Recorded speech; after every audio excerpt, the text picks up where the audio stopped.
Welcome to the Faculty Onboarding Training video. We created this tool based on feedback from departments, faculty, and the functional areas. This tool is meant to facilitate communication, not replace it. The onboarding system functions using listservs. Here is an illustration of the listserv system process flow. We do not use personal emails as they can quickly become obsolete if staff leave. Departments have two listservs. The first one is for an approver listserv, and the second one is for a work group listserv. Once the listserv is set up, you can go in and easily manage members. Faculty Onboarding System Overview. As a quick overview, the hiring department or division completes the survey that provides information about the role that the incoming faculty member is going to be taking. Then, the incoming faculty member completes their survey about biographical information and the information required for HR to complete the PeopleSoft record. Then, these two surveys create a profile for the incoming faculty member, and that is used to do two things. First is to create reports and alerts that are sent to all the different functional areas. This report provides them with information about the incoming faculty and the role. And second is to generate a customized to-do list for the faculty member. Based on the way the incoming faculty answered the questions, the system filters the action items on their to-do list. On the right, under the Resources section, are downloadable PDFs of the surveys and to-do list. Please keep in mind, the to-do list and surveys are customizable and therefore vary in length depending on the faculty member's duties. So what I would like to do now is show you the actual tool and walk you through it. The faculty onboarding link can be found on the Office of Academic Affairs website. For the purpose of this video, we will use Evan Baxter as our hypothetical incoming faculty member.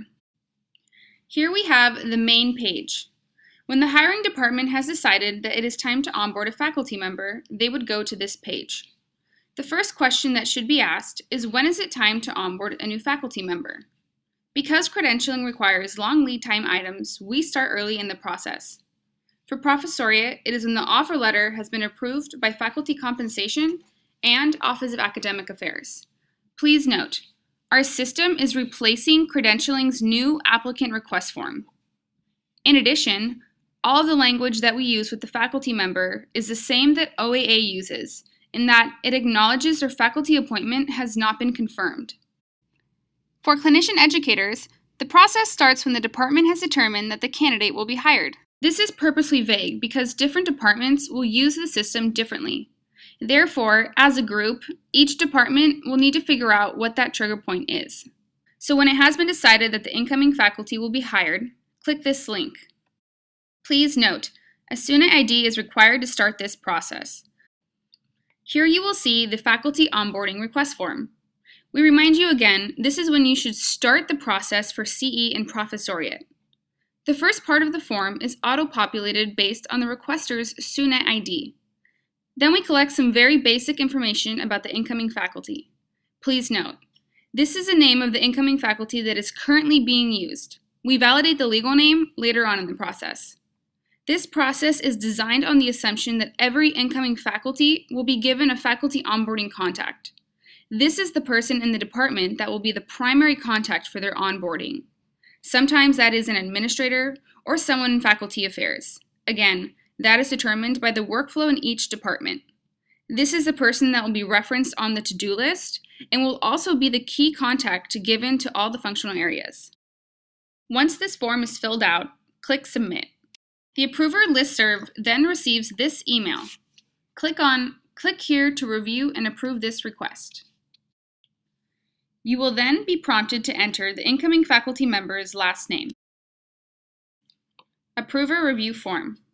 This is a summary of what the requester has asked for and asks you to approve the initiation of the onboarding process. This typically goes to the DFA, your HR representative, or someone in your department.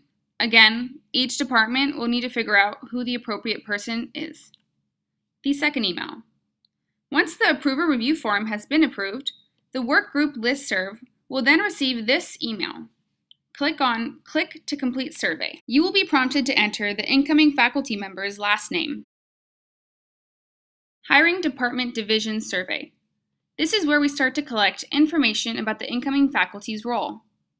A few key points to remember. The first fields will be pre-populated from previous forms. However, the drop-downs for line, academic ranking, and primary hiring department are not pre-populated, but the previous answers are noted below. Please note, we will not review the entire hiring department division survey. Some important topics include credentialing. This section replaces the new provider enrollment form. Stanford affiliated hospitals or clinics. Please note, these block of questions will be asked for each clinic. Up to 6 clinics can be added. Administrative practice manager. This is a person in the clinic that would normally be notified when a new incoming faculty will be arriving. For the question, will the incoming faculty be performing any procedures which require specially trained staff or specialized equipment? This is again an opportunity to notify the administrative practice manager if something was negotiated or if the incoming faculty will need something specific. If there is nothing to be noted, then type NA or another note. Business plan. We then ask if there is a business plan. This may not be relevant to every department. If it is unknown, then type in not yet determined. Then, the incoming faculty receives a welcome email with a link to complete their form. This email says that the department is considering the incoming faculty for their appointment and provides the incoming faculty with the faculty onboarding contacts information. They will then click here to complete the faculty information form. Incoming faculty survey. This form is filled out by the incoming faculty member. In this form, we ask for more detailed information, such as the valid legal name as it appears on the incoming faculty's medical license, passport, or employment eligibility documents, current street address, social security number, visa information. Please note, this information may need to be updated at a later point in time, as this form only captures the current street address. Business card name preference, white coat size, California state medical license number, level of EPIC experience, and comfort level using a computer, including computer preferences. Once the incoming faculty submits the form, the working listserv will receive the review email. Click to review submission to view the summary. This is a summary of all the forms.